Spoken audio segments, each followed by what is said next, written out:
This Part 4 video discusses the code used by the robot's controller to move the robot based on the commands it receives. The Part 3 video discussed the code necessary to generate the commands and send them to the robot's controller. The picture shows the controller with all of its wire connections. However, these connections make it very difficult to discuss the CNC shield and its interface to the STM32F4 Black Pill. With this in mind, I previously already added a video to my YouTube channel that discusses this interface in detail. I have the video name on the bottom of the screen. This is the code for the robot arm controller. Now, the one thing I want you to notice right off the bat is at the bottom of the screen, I compiled it, and if you notice, it requires more than 32K, and it requires more than 2K of global variables, and the Arduino, this would not be able to hold this code because the Arduino only has 32K for the sketch, and it only has 2K for the variables. But you can see this one is a STM32F4 01 because the 411 would have 512K bytes here instead of the 256K. Anyway, I just want you to realize that that's one reason I went to the Black Pill in the first place, because I knew I would be working with programs bigger than what could be held in an Arduino. Now, let me pull this back, and we'll leave it right about here. There's three libraries you need. You need the one for the stepper. You need one for the server, that's the gripper, and you need one for the I2C, which is the wire.h. One thing about the I2C, if you look at the picture over here, you see this white and yellow line coming in. This is the I2C coming from the code that sends the messages over to the controller. Now that right now I have it in my receiver module, but it could come from anything. You could just put a Raspberry Pi with the correct code and sliders of some sort on a display and send the same messages over here. But this is the I2C from the receiver module.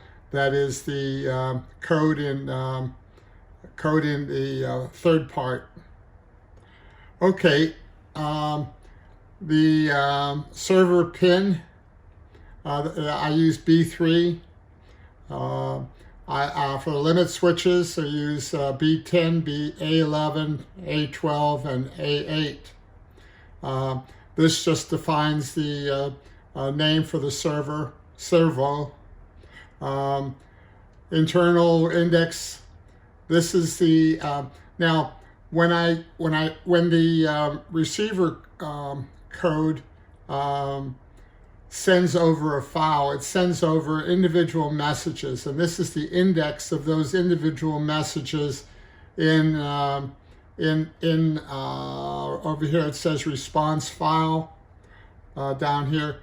Well, I could have up to 100 entries in there, but we don't. There's probably about 15, maybe not that much. But anyway, that's the index of that file, of the response file. The new data is a Boolean, no, it's an integer rather, integer 0 or 1, that tells me whether or not the receiver has actually received some new data. If it hasn't, I don't want to continually process the same data over and over, so I need to check to see whether I am looking at new data. stepper, that's the value of the position for the stepper. There's 4 steppers. There's 4. This is an array of 4.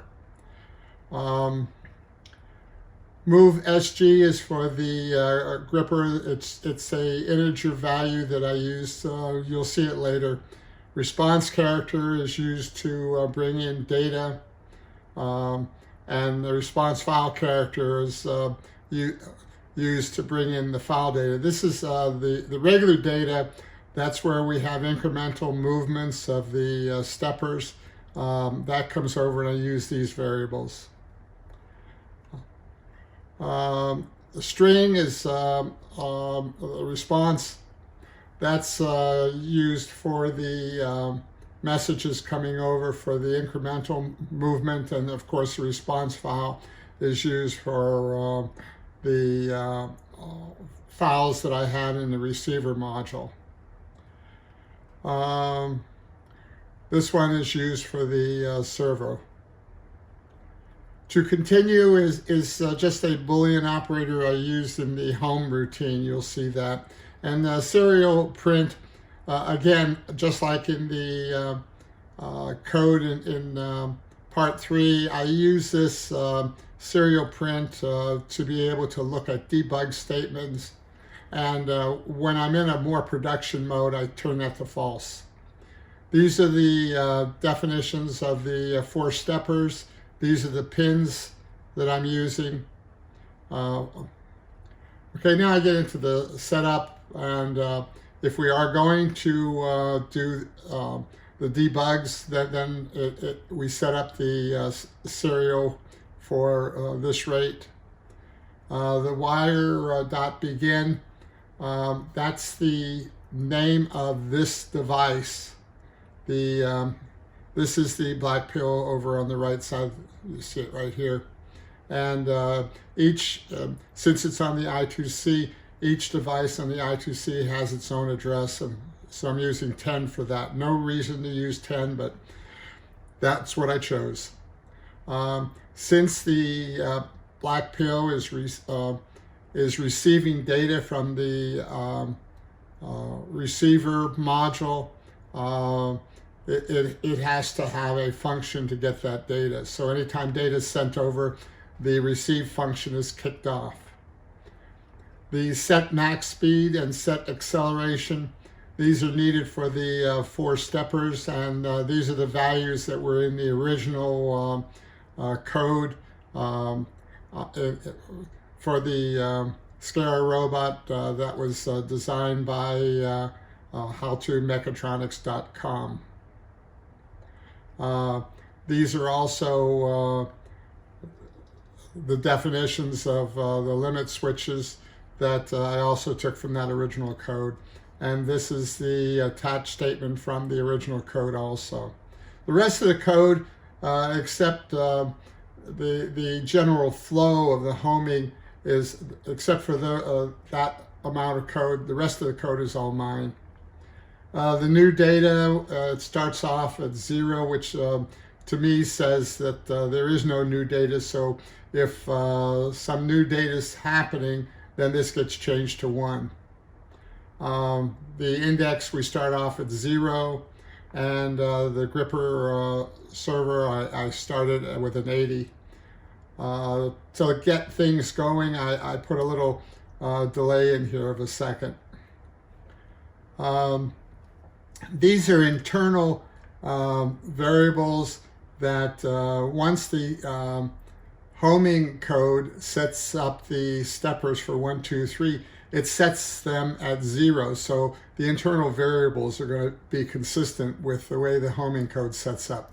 However, for the z-axis, the 0 position is 10,000.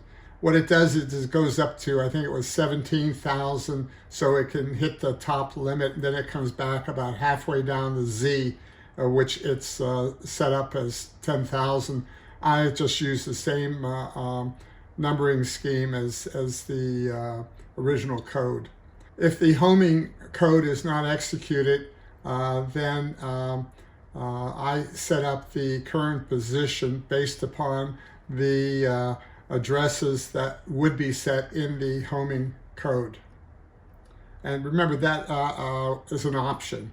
I could power it on without going to the home position, or I could power it on with going to it. But if it's not going to it, then I gotta set those positions. In the loop, I checked for an F, and a small F in the first position. And what that tells me is that the receiver code has already read in all of the records that were sent by the receiver code that came from this SD file. And it's all that commands are in an array, so that I could go ahead and execute the array. So in the loop, if I see an F in the very first character position, I don't care what the other 7 characters are, if I see that F, I go to process a recorded event. And that's where I go through the records that I've already read in.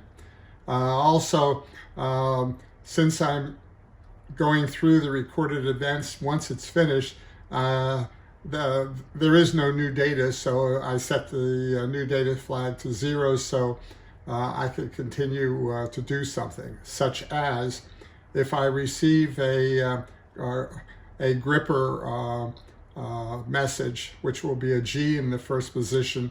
Gripper message has a G in the first position and the second position, and the other 6 characters are the numeric value that is used to open or close the gripper.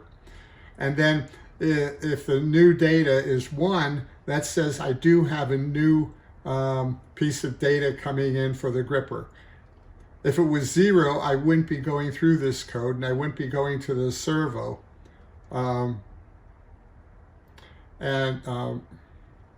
That's because I wouldn't have a new gripper message.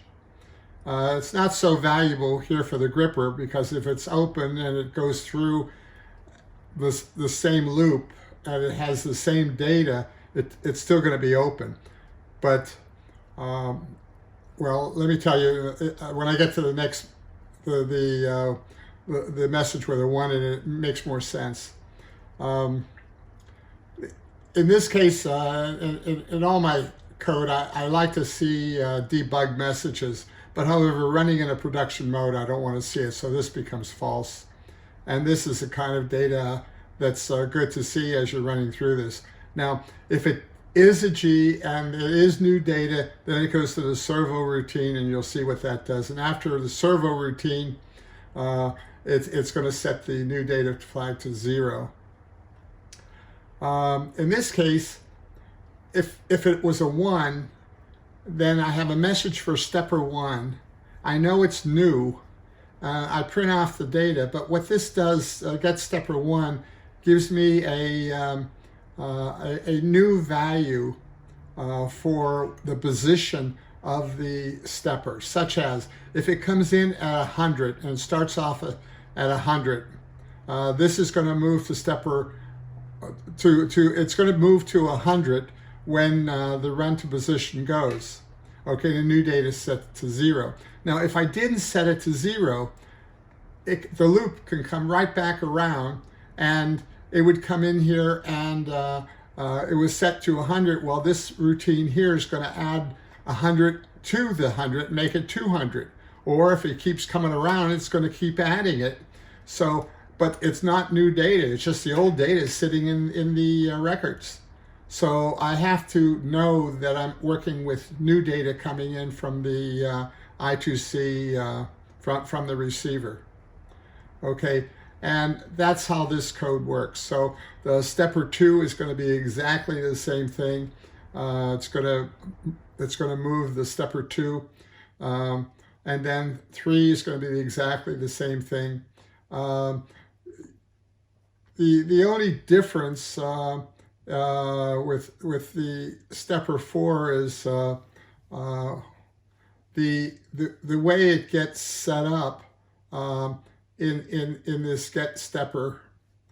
You'll see that all the first three steppers can start at 0, but stepper 4 starts at 10,000. You'll see that. We saw that up in the when we did the setup, when we initiated the values. You might ask me why I go through this, but what I want to do is I want to get the not the 0 and 1 characters. So there's 8 characters. Okay, I don't want the ones with an index of 0 and 1, because they're either going to be a P or an M in the second position, and in the first position it's going to be a 1, and that's or actually it's going to be a 1 or a 2 or a 3 or a 4.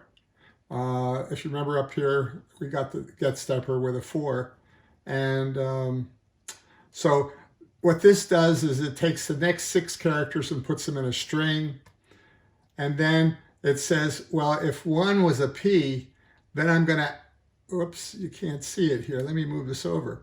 If 1 was a P, then I'm going to take the value for whatever this 1 is, 1, 2, 3, or 4, and add to it the string that I just put together up here, which could be like, I brought in 100. So this could be 0, 0, 0, 1, 0, 0, and then it goes to integer, and this becomes 100. So whatever the position of the stepper is plus 100. So if it started off at 0, then the next time in it would be 100 plus 0. This would be 100. It would move to 100, and okay. Then the next time through, this would be 100, and if it came in at 20, then this would end up being 120, and if it was a P, it would be adding it. If it was not a P, that says it would probably be an M, and in that case, it's building a negative number. And that's how this works. Okay, then I have another debug message here. Okay, so going back up here, again, we get the position that we're moving to. So if the previous time we were at 100, the next time we're at 200, it's going from 100 to 200, because it was at 100, now it's moving to, which is 200, and then it does it during this run to position. Okay, this is the receive function. Again, I have my debug message. Now, the thing is, anything that came in from the file, from the SD file in the receiver, it was sent out with a F in front of it, and then the 8 characters that defines the stepper and what you're doing. So if I get something in with 9 as the number of characters, I know it's a data from the file. If it comes in at 8 characters, then I know it was the incremental data coming in.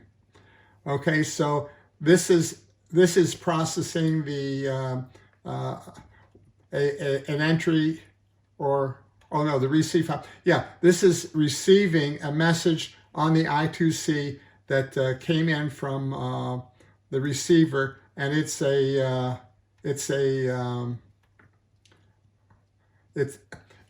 message that was on the SD file. Okay, so I take the message. I started off with null, so there's nothing in it, and then I pick up each character. I go through the 9 characters. This write available says that as long as I'm reading this message, which gives me 1 character at a time, I can get through all 9 of them, and then that'll be the end of the data. Mainly because I'm sending 1 message at a time. This is a little debug to show me what the character is. I put a dash in between them. And then this is where I take the string and I add the character to it. So I'm building the string of the message. Okay, now This is just to finish the line, because these messages up here did not have a carriage return on, where this one does. Okay, now this is a little tricky. The very first message that comes across is the F initial, and if I see an F initial, I've put that into this response file, and I set the response file index to 0. Okay, and the next time in, it won't be F initial. It might be a 1, so it's not going to reset it to 1. But the next time in, it's going to add 1 to the 0, which says 1, and then it's going to put the signal to end, to say this is the last entry. Now, the F initial got put into the file right above here, because it would have been the first message that came across from the receiver file. Okay, so after this, each time a message comes in, the index gets incremented, and FFFS, the end of the messages, gets put in. Now, the next time a message comes in, it's going to overlay the previous FFF, and then the index is going to increment, and then the new terminal signal is put into the array. So what I'm doing is, as these messages come across, this file is getting all of the messages that are sent over from the SD file, and at the end I'm going to have this signal, so I can later go through and process this file when I get the, remember up in the loop, the very first check was for a lowercase f. Well, that's going to tell me to process what's in this file. Okay, I think that's enough of that. Now, if it wasn't a 9, if it wasn't a 9, at the very end here, I return. So I'm not going to fall into the code for the length of 8. Now, if it is length of 8, it wasn't the 9, so it's down here, and it says if I don't have any new data, in other words, the new data has already been processed, I'm going to come into this if, and it's going to put out a debug statement, and then it's going to go through this loop to pick up the characters and stick them into this response characters based on the index. So I'm going to pick up all 8 characters in here, and then I'm going to this is in the same loop. So I'm going to print out each character with a dash between them in this loop. Now, down here is I just print the whole message. It could be like a 1 with a P and then 6 pieces of data. So this is where we show the incremental data. You might say, why'd you do it here or here? It's just the way I did it. Okay, and then I set the new data to 1, so it could be processed. And if you remember, when I have a 1 in here in the main loop, that's where it processes the data. It'll take, say I have 100 in here, then if this is a 1 and this is a P, it's going to, I'm sorry.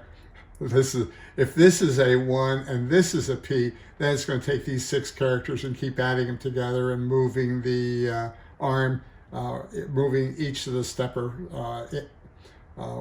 in the arm. Now, one other thing that the receive function does, if an H comes across, and when an H comes across, it's an H with 7 zeros. It's simply going to go to the home code.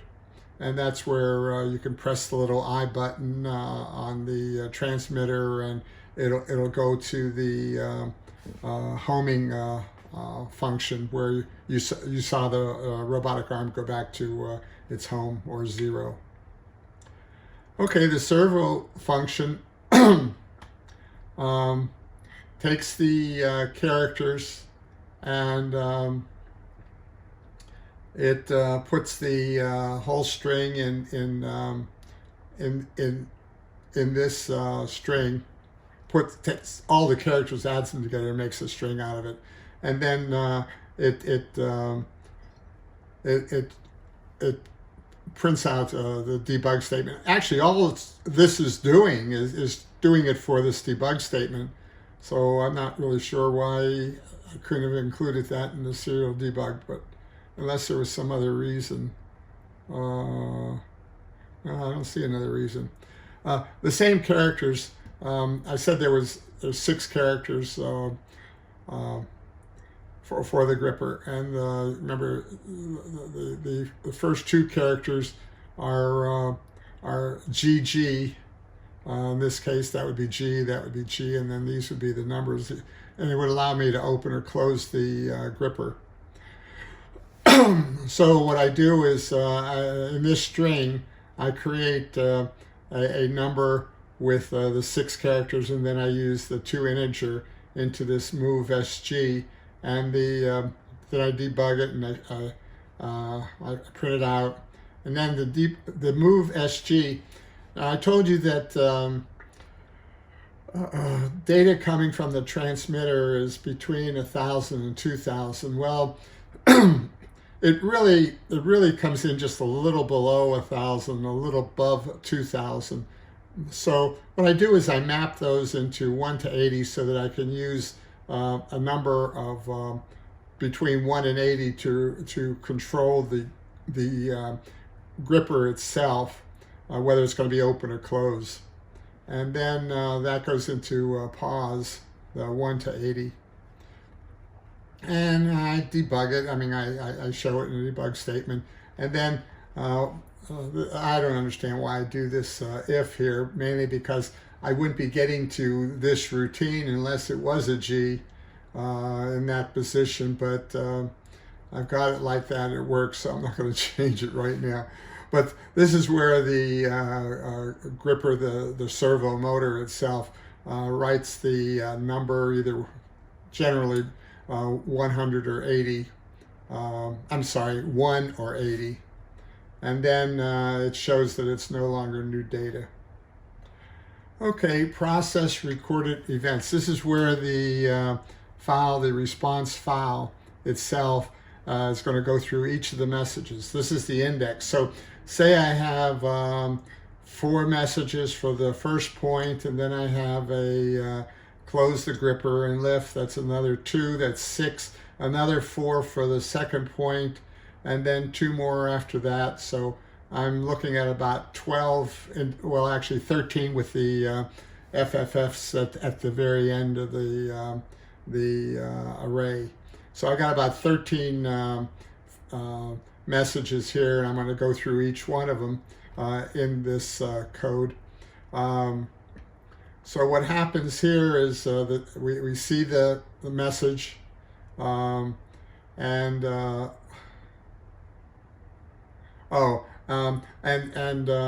the print statement down here, I take the string and I move it back to some characters using the 2-character array, and then oh no, it's for more than that. Okay, I'm sorry. What it's doing is there's an F in the first position, and there's really 9 characters including the F. And what this does is it's going through the other 8 characters and moving them to this set of characters. So I have 9 in response file characters, and I move 8 of them over to response characters.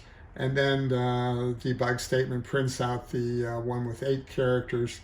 And then it says, well, if the first character is a 1, remember that's stepper 1, then I print out, I put a debug statement here, and I go back to the point where I'm going to look at the previous position of the stepper, this routine that we used up above. When we were doing the incremental moves that we were also doing in processing the files. So we look at the previous position, and then we add whatever the value is that comes from these 8 characters when you move them into a string, and then you do a toInt on it. So we take that, and then we just simply move the stepper to the new position, and this run makes the move. The move itself does not move anything. You need the move to show what position you're going to, and then the run to position. 2 does the exact same thing, except it's doing it on stepper 2. Okay, 3 does it for stepper 3. I just noticed I have the gripper server right 79. What I want to do is I think I did this at the end of my development, and I just wanted to make sure that the gripper is open when it goes after the block, because if it was closed and it went after the block, your robotic arm might have a problem, because it's going down in the block and it can't do that, so it's going to tilt the whole robotic arm. Yeah, that's what that, I didn't realize I had left that in like that, but that's okay. It's just going to ensure that the gripper's open. And again, this is the stepper 3, and it's going to take the stepper and move it whatever value came in this code up here. Okay, stepper 3. Okay, on stepper 4, it's doing the same thing. Again, it's ensuring that the gripper's open. It prints it out, and then it moves it. Okay, now, in this single increment of for the gripper, it was a small g, but when I have it in the file, I use a capital G. And this is just going to go to the gripper server write 1, and 1 is going to say close the gripper. 79 up here said open the gripper, so 1 says close the gripper. And this is how after we get to the position we want, and the gripper is sitting right over the block, it's going to close it. And then the next thing it's going to do, now I have these in this function. I have the actual ifs in the same order that they would be in, but you know, it's possible you don't have a record. Say I don't want to pick up anything, I just want to move to a position and move back to home. I may not have a gripper, and I may not have a lift item. But as far as this code is concerned, I did put the if statements in the same order that they probably would come in, but they don't have to. I don't know exactly what it would do if you started off with a lift. And anyway, the way the code's working is you have the gripper, and then the next code here is a capital L, and that's the for the literal lift item. It's an 8-character field, and L happens to be the first character, so I used it. Again, a debug statement. Now, this one, instead of lifting it to some value, what I did is I lifted it to the home position of the z-axis. That way, if I say I just lifted a little bit and then move the arm, I could be hitting something else, because it's not necessarily true that the arm is doesn't have any interference going along. So I assume that at a certain height I can lift it and leave it there. So the the lift item goes back to the home position of the Z axis, or that would be the fourth stepper. Okay, and then it again it will do the move to the 10,000, and it runs to position, so it will raise it. And then at this point, I set the internal variables back to the home position, and that's mainly because when I'm through with the first 4 stepper motor definitions for the first position, I've got to go to the next position, and the next position is going to be relative to the home. So I have to set the home positions of the stepper motors, which is 0, 0, 0, 10,000. Now, the second position that the block goes to, it's the same steppers, 1, 2, 3, 4, but I wanted to keep the records separate so that when I come through here, I don't see a 1 twice. Okay, I want to see a 5 instead of a 1 for the second position. However, it's being processed as if it is the first position, but it's just the record identification will be 5, 6, 7, 8 instead of 1, 2, 3, 4. So if I look at 5 here, it's doing the exact same thing that the 1 did for the first position. Okay, 6 does the same thing 2 did. 7 does the same thing 3 did, and 8 does the same thing that 4 did. Okay, so now what I've done is I've taken the, if you think of the block, I picked up the block, I moved it to the next position, and I lowered the block. And then I had another final record that was sent over, and that was an R record. And that R record says that I want to release the block. But since I'm going to release the block, I want to make sure that I release, I want to use the Z or the fourth stepper first so that I can release it and raise the arm. So I move the Z axis back to 10,000 and then run this, and I set it to 10,000. And then I'll do similar things with the first stepper. I want to move it back to 0. Okay. In other words, when I told you in the demo that, or showed you in the demo that at the end of moving a block from one position to another, I return to home.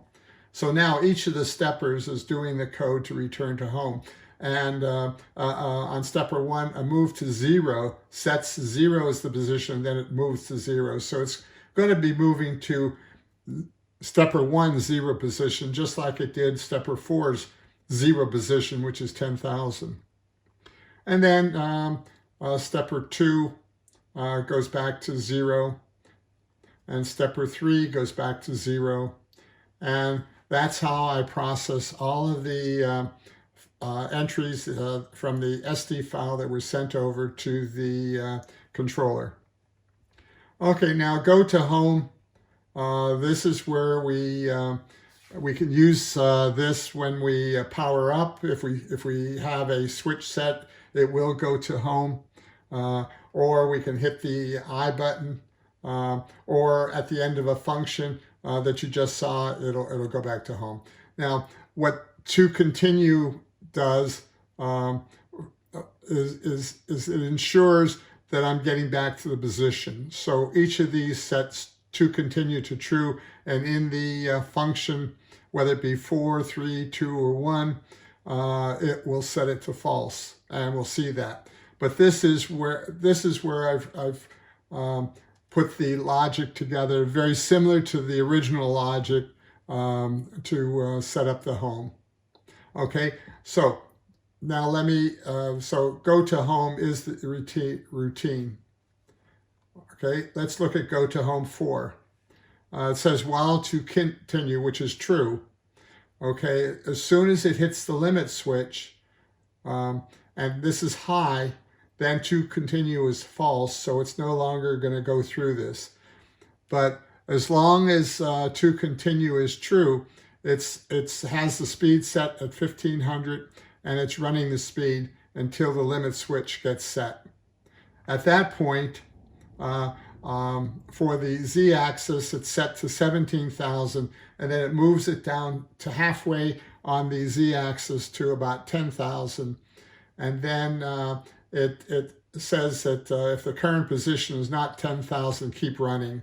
And then once it hits 10,000, we set the internal variable to 10,000, and that's where all the other moves can work for z off of 10,000. Go to home 3. In this case, you have to set the speeds differently to get to the limit switch, and you have to set the current position differently to get to the exact position you want it to be, your 0 position, your home position. So in that case, if you find out that there's an angle at 1662, you might change this to 1750 or 1800 and see how straight your robotic arm is. And when it's exactly where you need it, then you can set that and then use that as the 0 position. Again, if it's not there, it keeps running until it does hit the 0 position, and you set that to 0.